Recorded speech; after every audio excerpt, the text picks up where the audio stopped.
Hello guys, so something big happened. Okay, তো এইটা just আমার ইচ্ছা করলো তোমাদেরকে ফোনটা খুলে জাস্ট শেয়ার করি।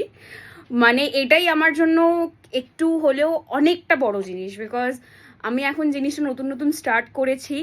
অ্যান্ড নতুন নতুন স্টার্ট করেই যে আমাকে এমন একজন এই জিনিসটা গিফট করে দেবে, মানে আমি ভাবতেও পারিনি। তোমরা জাস্ট দেখো।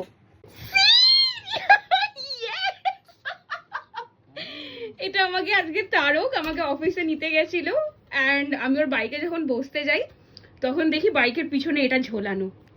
মাই গড, সেই টাইমে না রিয়াকশনটা দেখতে হবে।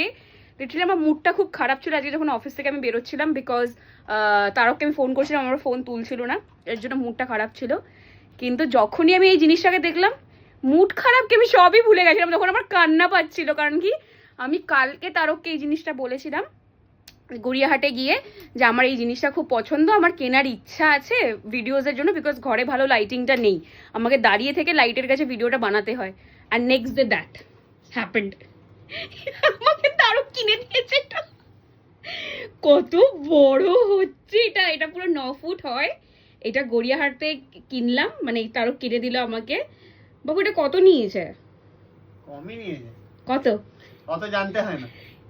ও অলওয়েজ এমনি করে, ও কোনো কিছু কিনে দিয়ে আমাকে কোনোদিনও দাম বলতে চায় না, কারণ কি ভাবে দাম বললে ঋতিকা পরে যদি বলে আমি তোমাকে হাফ টাকা দিয়ে দেবো, এর জন্য ও এরকমই করে সবসময়। তো যাই হোক, টাকা দেওয়ার নাম করে বলে আর দেবো না। মোটেই নয়। পরে পরের মাসেতেও বলে আর দেয় না। ইউ শাট আপ, সবসময় এটাও দিয়ে বলো। দিই, সবসময় দিয়ে দিই। আচ্ছা। তো আমার এই জিনিসটা মনে হলো তোমাদের সাথে শেয়ার করি, আমি শেয়ার করলাম।